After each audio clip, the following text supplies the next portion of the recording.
Like if you actually want to be a solution to some of those problems, like you have to have resources. You have to have the ability to act, you know, to influence something. And if you don't, you just have a wish. There's an expression, you know, you don't change Bitcoin, Bitcoin changes you. My final question for you is, has Bitcoin changed you in any way? I think it's hardened my resolve for monetary sovereignty.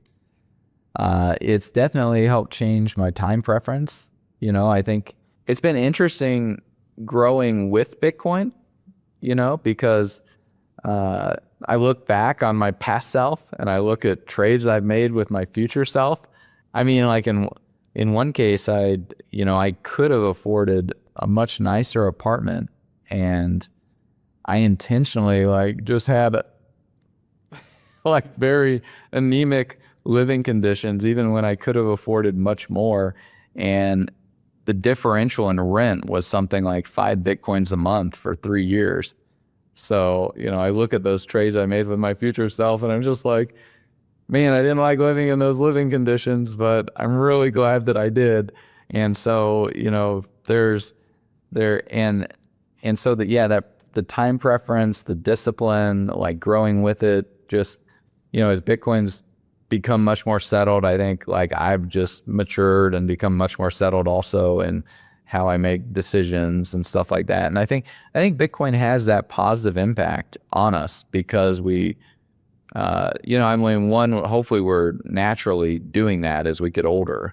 But also I think it just gives a stark reminder of the costs of poor decisions. Fortunately, I've never had any type of attraction towards alcohol.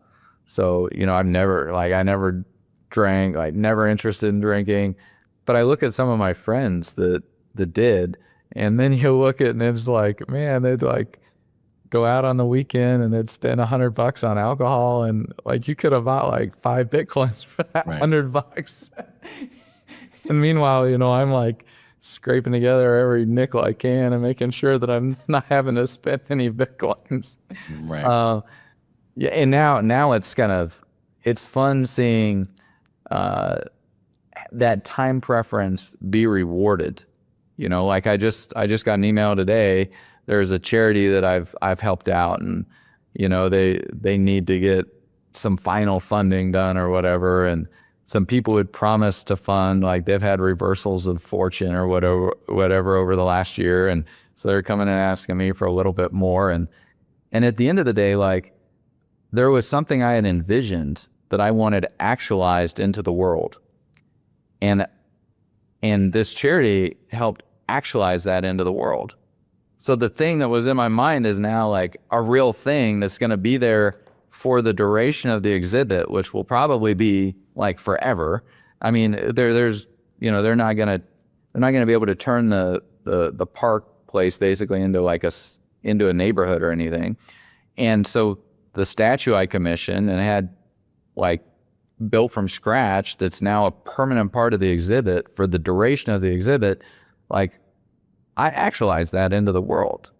And part of the reason I was able to do that is because of the time preference that I'd made with the trades I'd made with my future self, you know. And so now looking back at my past self, and it's like, man, that's pretty cool. Like, you know, this thing like actually became a thing now because I did it. And so much of that is, you know, a lot of people, they look around at the world and it's like, okay, there's a bunch of problems. Okay, we can all agree that there's a bunch of problems, but like, where are the solutions? And are you going to make the solution?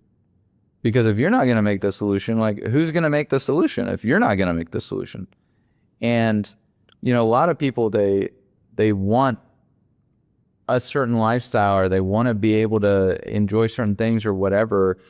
There's a Chinese proverb that says, what is it? Strong men have wills, weak men have only wishes. my grandma, she had a little saying. She said, you can want in one hand and you can spit in the other and see which one fills up first. And so, like, you know, a lot of people wish that they could have a good influence on the world. They wish that they could live a certain lifestyle. They wish that they could have a happy family, that they're, you know, they have a spouse that loves them, that they enjoy spending time with, that there's trust and friendship there. They wish that they, you know, had posterity. They, you know, you really start to see it, you know, if somebody's, you know, about 45, 55, not married, no kids, you start to really see they wish they had made a lot of different choices, because they're now living with the future self that is in a condition that they don't necessarily want it in. And at the end of the day, like, you know, you can want in one hand and you can spit in the other and see which one fills up first. And as JD Vance says, if you're going to be the childish cat lady, like, you know, whatever. And this is, you know, this is one of the reasons I think like the children's suffrage point would be a very helpful one, because, you know, the next generation is really where, you know, a lot of these decisions and stuff are made, and yet they're getting trammeled into future, their future is getting trammeled, whether it's like through government debt or cost of living increases that are going to have to be paid or whatever, you know? And so, like, if you actually want to be a solution to some of those problems, like, you have to have resources. You have to have the ability to act, you know, to influence something. And if you don't, you just have a wish. Right. And look, everybody can have a wish, and wishes are great. And we should wish for lots of things. But at the end of the day, I want to see points on the scoreboard. I want to see planes getting landed. You know, like, I want to see the action, you know, because that love or that intention inside of us, it impels the action. But our wisdom that we bring is what gives the action its qualities. And so, yes, we should be well-intentioned and we should wish for a lot of things, but we should also bring our wisdom to our actions so that we can actualize whatever we want. You know, we have this power of creation kind of granted to us. What are we creating with it? What's the world that we're creating? Are we creating a world where we have happy families and posterity and all this stuff? Or are we creating we're going to whine in our basement or in our parents' basement, you know, and not create something? So, you know, I think that's one aspect of like where, you know, because you're coming out of school, you kind of have these dreams of wanting to like be a positive influence in the world. You look at your role models and you're like, man, I wish I could be like my dad, or I wish I could be like my grandpa, and like, you know, have these positive influence on the world. And, you know, like the younger generations, in a lot of ways, the fiat systems have stolen some of the futures, but on the other hand, they have access to these tools where they can leverage their talents and abilities to such a degree, whether it's AI or Bitcoin as a safe store of value. And so if they really put their mind to it and work hard and leverage the tools they have access to, like, it's never been a better time, I think, for young people to really be able to have a positive influence on the world. And so, you know, I kind of look at my own situation, and it's like, wow, you know, like, you know, I'm glad I'm not sitting around wishing for a bunch of stuff. Like, I'm actually doing a bunch of stuff. and that's pretty darn cool. Yeah. There's a Jewish proverb that, you know, some people go through life, you may be flying on first class and everything's calm and peaceful and great, and there's people the rest is outside the plane trying to hang on.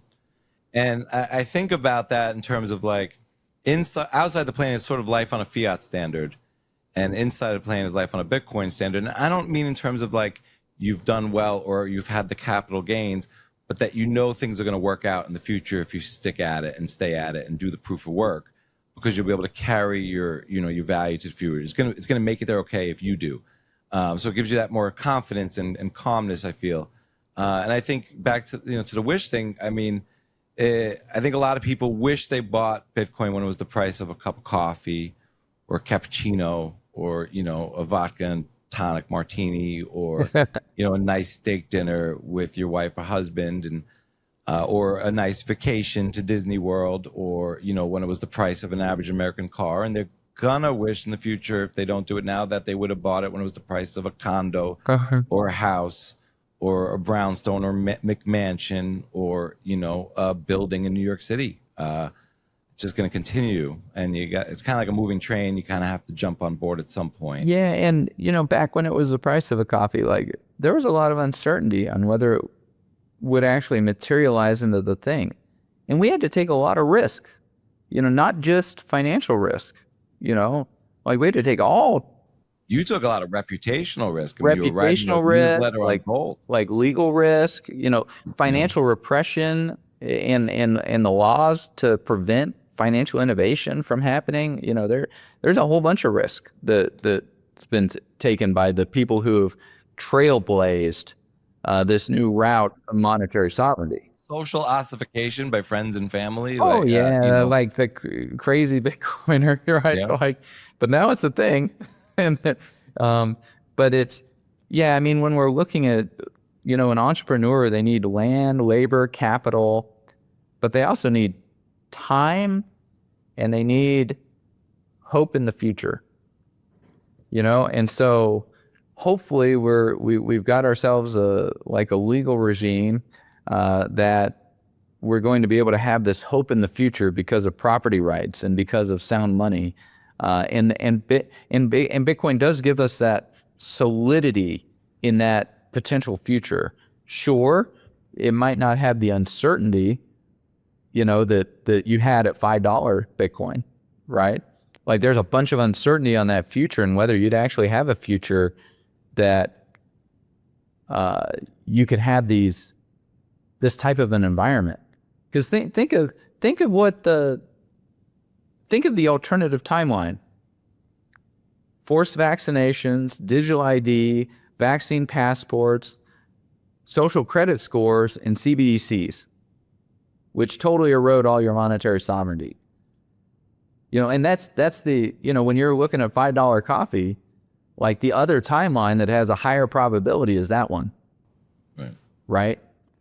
And so, I in some ways I don't have a ton of sympathy for people that are like, even if they're the young kids that are like 21 right now, and it's like, yeah, but I just didn't have the opportunity to buy it at $5. And it's like, I'm not sure you wanted to have that opportunity. I'm not sure you fully appreciate what it meant to have that opportunity and to go through that opportunity, and just the degree of like the type of barbell that you're lifting with that life, right? It's like, man, I don't want to go storm Omaha Beach like my grandpa, like run into a machine gun nest and get shot at. With no vote when you were 17. Yeah, with no vote. His mom dies when he's 16. He gets drafted at 18. So he didn't have any vote. He gets plucked off the street, thrown on an amphibious ship, sent over. Actually, his draft orders were for the duration of the war plus 6 months in 1941. So he got Bronze Stars in Africa. He got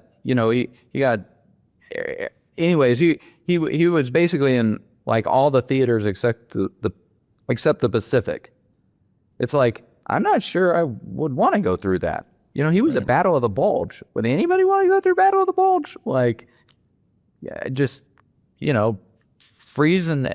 I mean, massive frostbite everywhere, 80,000 deaths, U.S. deaths. Like, you want to be at Battle of the Bulge? Like, so in some ways it's nice to have this much more solidified future that you can build on, but you still got to do the proof of work. Like you want to become a master at the art of living. Well, you better get at it and start working at it. you know, because it's like, it's not, you can't just wish to like have a wonderful life. Like you gotta create it yourself. You know, so, and that takes hard work, you know, hard work, discipline, time preference, sacrifice, all the things.